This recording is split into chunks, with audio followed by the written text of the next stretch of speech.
plus, et il y en a encore, et puis encore, il y en a encore, jusqu'au vieil charrue, et il y en a encore, à l'infini, et il y en a encore, et puis encore, et il y en a encore.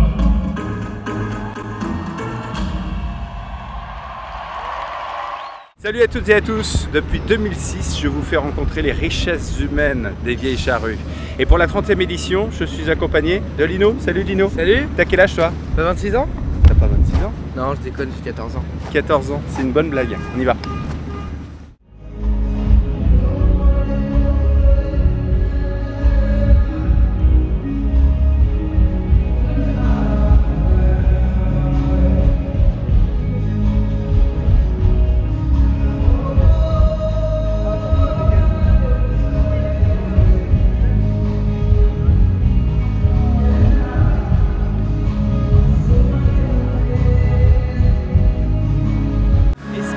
Tu arrives à profiter de ces instants-là comme si c'était la première fois?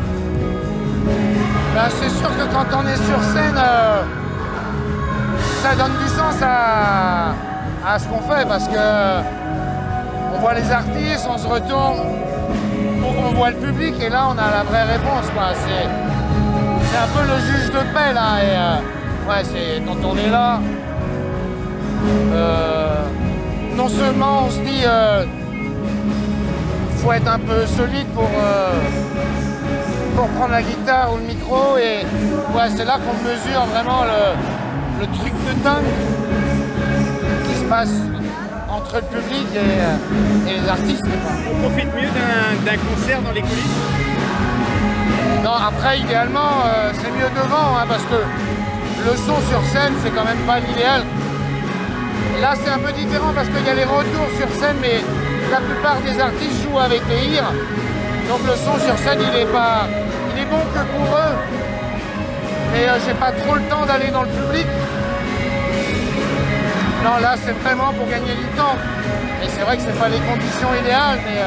Il y a un concert qui t'a particulièrement marqué en le regardant depuis les coulisses? Bah, après il y a un certain nombre de concerts que je fais dans le public parce que c'est là le mieux et il faut que j'y sois. Alors il n'y en a pas tant que ça, hein, mais Neil Young, Arcade Fire, Noir Désir, Bachung, par exemple, ça c'est des trucs que j'ai fait en mode dans le champ, au milieu, dans l'axe. Je ne pouvais pas être ailleurs que dans la foule. Et après, de par mon rôle, mes missions, c'est effectivement bien souvent des bouts de concert sur le côté de scène, comme ça, et puis...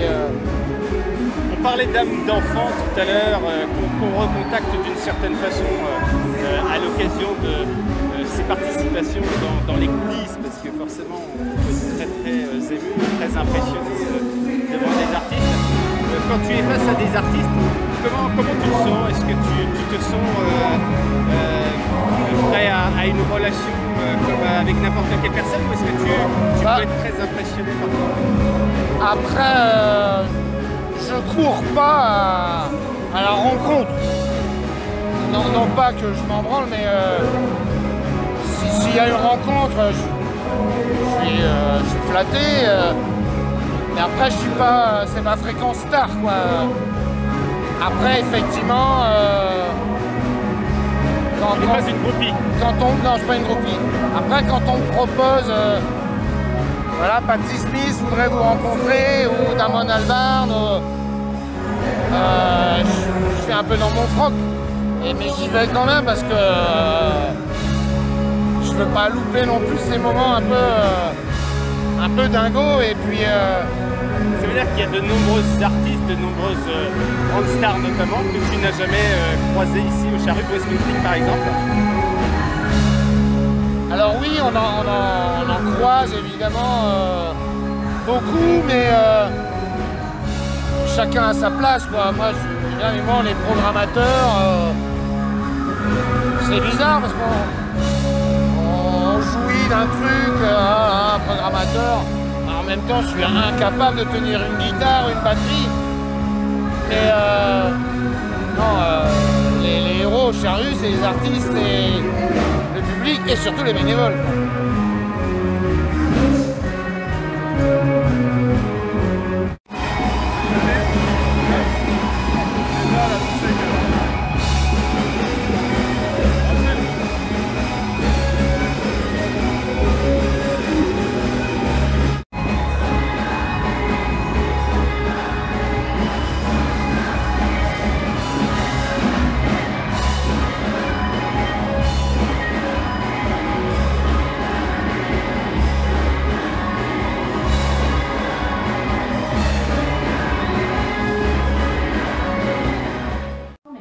On a pas mal fait de festivals en Bretagne et c'est une région vraiment, qui m'a toujours très bien accueillie.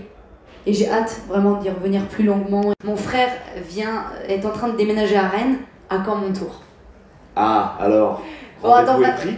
Non, franchement, non, mais c'est vrai qu'il y a... Ouais, d'être mordante et de me replacer à l'endroit que j'estimais juste et d'être plus sûr de moi quelque part. Il y a de la marge, donc quelques égo-trips encore un peu. Tu es sensible aux confidences comme vient de le faire Aloïs Sauvage sur ses aspirations personnelles ou tout simplement même sur ses coups de cœur, ses passions artistiques ou il n'y a que la musique qui compte avec toi? Non. Après, Aloïs Sauvage, c'est une artiste avec une personnalité assez singulière, parce qu'au-delà de faire de la musique, elle fait aussi du cinéma. Enfin, c'est une artiste hyper complète, très militante quand même dans la démarche, et qui est, je la connais pas, hein, mais je sens qu'elle est un peu cabossée, la jeune fille, elle a des choses à raconter. Et puis c'est vrai que là, le petit bout de conf de presse qu'on a vu, où elle parle de sa colère, mais qu'elle met sa colère au service de son artistique, forcément c'est des choses qui touchent, et c'est aussi parce qu'elle a cette personnalité-là, qu'elle est cette artiste de qualité. C'est vrai que la plupart du temps, les gens qui montent sur scène comme ça devant 15, 20 ou 30 000 personnes, il faut... Parce que vous êtes à poil quand même, hein. C'est pas juste je monte sur scène, je prends un gros cachet, c'est des heures de travail, c'est un questionnement sans arrêt, enfin perpétuel, c'est des remises en cause, c'est du doute, c'est du stress, c'est... Moi je le ferais pas, hein. On est d'accord, la programmation c'est pas que de la plomberie, des statistiques avec une offre qui rencontre une demande, c'est aussi prendre en compte des émotions. C'est avant tout des émotions, c'est pas de l'algorithme quoi. En tout cas moi je ferais pas ça, hein, parce que sinon... Mais oui, c'est avant tout... Et les coups de cœur de Jean-Jacques et de Jeanne chaque année aussi, avec les petits risques qui vont avec. Oui, alors après effectivement ils sont différents en fonction Enfin, les miens sont différents de ceux de Jeanne. Après, c'est vrai qu'on fait tous les dossiers à deux. En fait, il n'y a pas un qui est spécialiste du rock ou du français ou de l'inter. Le rock, c'est toi quand même. Après, effectivement, je suis plutôt un vieux rocker. Jeanne est une femme bien plus jeune que moi, donc elle est naturellement davantage portée vers l'urbain. Mais en même temps, si on n'est pas d'accord pour X raisons, on n'y va pas. Tous les dossiers sont faits à deux. On va de plus en plus vers les musiques urbaines. Il y a eu un tournant, hein. Il y a de cela déjà quelques années en fait, ici au Charrue. Comment tu le vis? Comment tu l'accueilles? En fait, le public qui fréquente les festivals, il est majoritairement jeune. Alors après, il y a effectivement... plein d'anciens combattants qui disent il n'y a plus de rock au Charrue, c'est plus comme avant. Malheureusement, c'est vrai que personnellement, le rock il est quand même un peu moins en vogue que les musiques électro et surtout l'urbain. Après, hier soir, il y avait une super soirée rock sous le chapiteau. Si tu es un vrai rocker, tu lis le programme des Charrues, t'écoutes et tu vas voir. Et puis tu passes pas ta soirée à rawéner. Il n'y a plus de rock au Charrue, il n'y a plus de rock au Charrue. Sous-entend sur la scène 1 et la scène 2. Après, effectivement, en plus on a collectionné cette année particulièrement les annulations rock, Queen of the Stone Age, Viagra Boys, Fontaine DC. Ouais, c'est un peu la loose cette année, c'est un peu la malédiction du rock, mais il y a du rock au Charru. Traditionnellement déjà tous les jeudis soirs sous le chapiteau il y en a. Dimanche il y a Structure. Demain il y a Deux Verres. Alors effectivement c'est pas des énormes trucs, mais il y en aura des énormes trucs rock encore. Mais est-ce que les grignoux qui gueulent, tout ça de bonne guerre, hein, moi j'en veux à personne, qui disent ouais, il n'y a plus de rock au Charru. Est-ce que s'il y avait du rock, il viendrait quand même Et puis après, c'est cyclique. Hein, Je reviens sur la dimension affective. Donc on a dit évidemment programmer, c'est pas qu'une affaire de logarithme, c'est une affaire d'affect, de coup de cœur, et donc d'intention, j'imagine, d'aller chercher l'intention personnelle de l'artiste. Est-ce que tu as tenté de percer des coffres intentionnels, émotionnels chez certains artistes? En Suisse. Ben, c'est vrai que... Je pense à Bashung par exemple, dont tu parlais tout à l'heure. Ben, c'est vrai qu'il y a des... Alors Bashung, pour le coup, là, tu mets le doigt sur un... Alors parle-nous de ça a Bashung. été un espèce de... Pour moi, c'était le plus grand rocker français. Au même titre que Quentin. C'était un peu...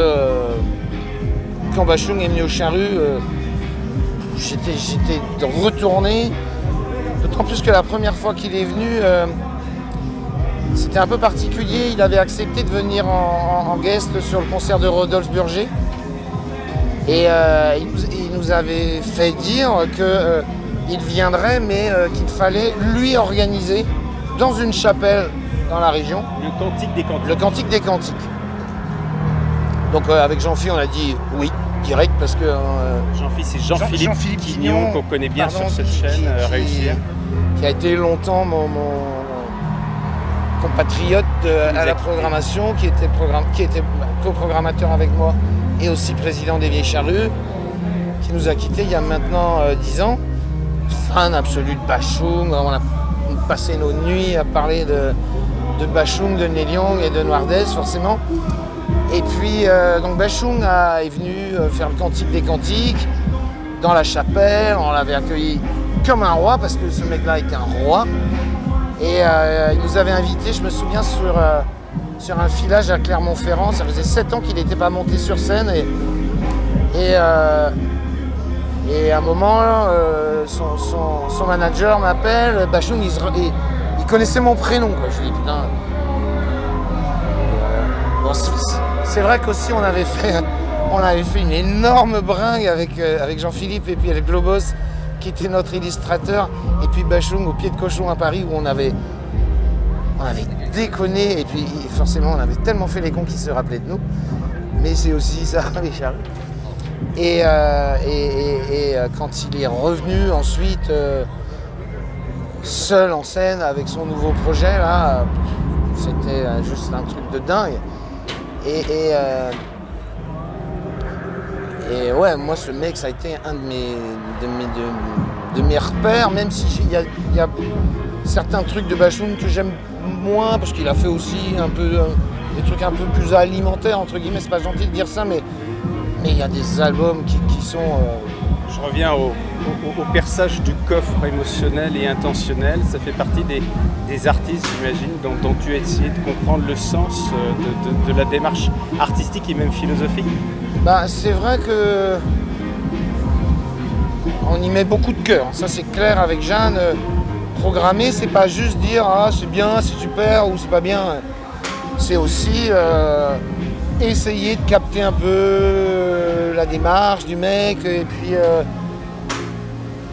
puis de les voir sur scène et puis de les revoir et puis d'imaginer à quelle heure ça va être le mieux de le voir. Ouais, c'est un...